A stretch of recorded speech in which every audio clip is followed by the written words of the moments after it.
नमस्कार। आज की बड़ी खबरों में आपका स्वागत है। मैं हूं आपके साथ अंकिता। आज के बुलेटिन में बात करेंगे जेएनजी प्रोटेस्ट में पुलिस एक्शन पर क्या बोले रिजिजू।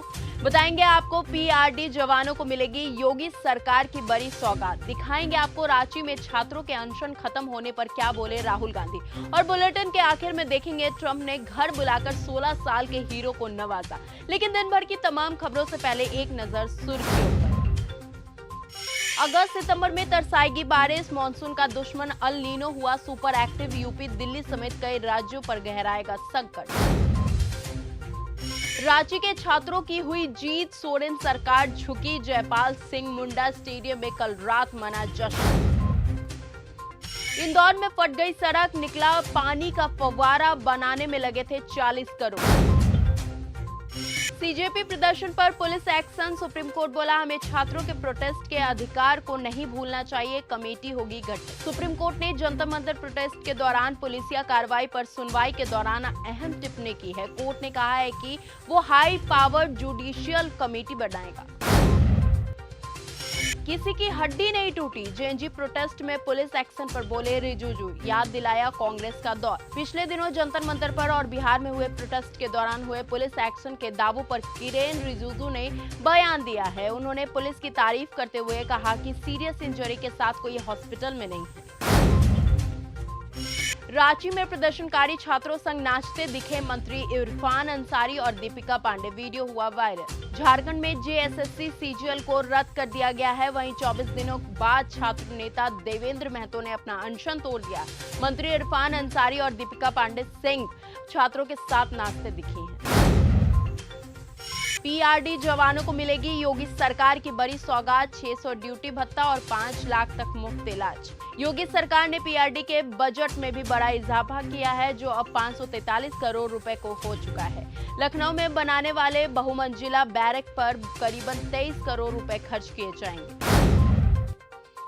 वसूली तंत्र को बदलकर रहेंगे। रांची में छात्रों के अनशन खत्म होने पर बोले राहुल गांधी। कांग्रेस सांसद राहुल गांधी ने जेएसएससी सीजीएल और टीडीपीएल की सभी परीक्षाएं रद्द होने पर खुशी जताई है। उन्होंने इसे छात्रों की जीत बताया और सीएम सोरेन के बातचीत के रास्ते को सहारा।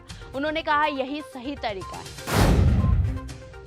छात्र प्रदर्शन में AK-47 का इस्तेमाल हुआ। पिस्टल से 3 को लगी गोली। बिहार सरकार ने सुप्रीम कोर्ट में माना। बिहार में छात्र प्रदर्शन के दौरान पुलिस की कथित बर्बरता को लेकर दायर जनहित याचिका पर राज्य सरकार ने सुप्रीम कोर्ट में हल्फनामा दाखिल कर पुलिस में अनुपातहीन बल के इस्तेमाल के आरोप से इनकार किया है। सरकार ने कहा है कि कानून व्यवस्था की स्थिति बिगाड़ने पर पुलिस ने भीड़ को नियंत्रित करने के लिए जरूरी कदम उठाए।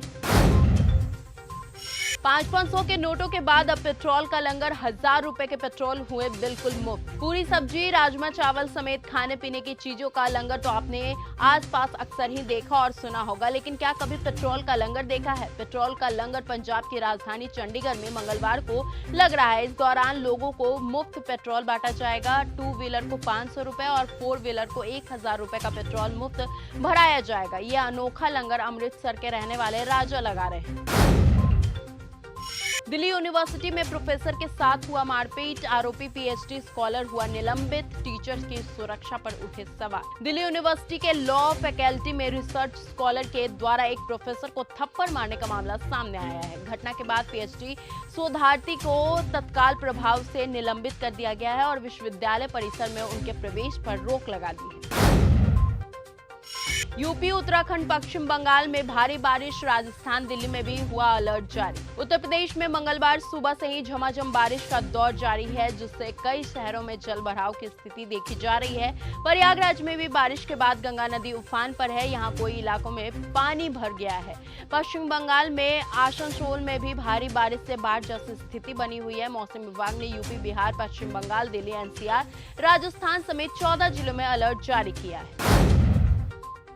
जेल से बाहर लाए जाएंगे इमरान खान। पाकिस्तान के पूर्व पीएम को अस्पताल ले जाने का सुप्रीम कोर्ट का आया आदेश। इमरान खान अगस्त 2023 से जेल में हैं। उन्हें कई मामलों में दोषी ठहराया गया है, लेकिन पाकिस्तान के पूर्व पीएम का कहना है कि 2022 में सत्ता से हटाए जाने के बाद ये मामला राजनीतिक कारणों से दर्ज किए गए थे। अमेरिका में एक ही दिन 3 लोगों को दी गई फांसी। 15 साल बाद फिर एक दिन में 3 मौत की सजा हुई एक साथ। अमेरिका में 15 साल से ज्यादा समय के बाद एक ही दिन 3 लोगों की फांसी दी गई। 3 अलग अलग राज्यों में ये फांसियां संयोग थी, लेकिन बढ़ती फांसी से अमेरिका की मौत की सजा की नीति पर बहस छेड़ दी। हाफिज सईद ने कश्मीर में 10,000 आतंकी भेजे। पाकिस्तान में खुले मंच से लश्कर के नसीर मदानी का आया कबूलनामा। सामने आए वीडियो में नसीर मदानी लश्कर-ए-तैयबा के फाउंडर हाफिज सईद की तारीफ में उनके गुनाहों का बखान कर रहा है। ट्रंप ने घर बुलाकर 16 साल के हीरो को नवाजा। समंदर में बचाई थी 10 साल के भारतीय बच्चे की जान। वीडियो आया सामने। अमेरिका के कैलिफोर्निया में समुद्री तट पर समंदर के खतरनाक लहरों में डूबते 10 साल के एक छोटे बच्चे की जान बचाने वाले 16 साल के लाइफ गार्ड को राष्ट्रपति ने किया सम्मानित। इजराइल में ममदानी का डर दिखाकर वोट मांग रहे नेतन्याहू। ईरान हिजबुल्लाह के लीडर के साथ चुनावी पोस्टर लगाया। इजराइल के पीएम बेंजामिन नेतन्याहू का गठबंधन इस समय ओपिनियन पोल के पीछे चल रहा है। ऐसे में पार्टी वोट जुटाने के लिए न्यूयॉर्क के मेयर तक को निशाना पर ले रही है। फिलीपींस में छात्रों ने स्कूल में बॉडी कैमरा पहन लाइव बरसाई गोलियां। साथी को मारा, खुद भी मरा। हमलावर छात्र ने पहले एक टीचर पर गोली चलाई, लेकिन ये साफ नहीं हो पाया कि टीचर को गोली लगी या फिर नहीं। अब पुलिस कह रही है कि सब कंट्रोल में। तो फिलहाल आज के इस बुलेटिन में सिर्फ इतना ही। देश और दुनिया की तमाम खबरों के साथ ऐसे ही बने रहे हमारे साथ और देखते रहें न्यूज़ गंगा। तब तक के लिए धन्यवाद।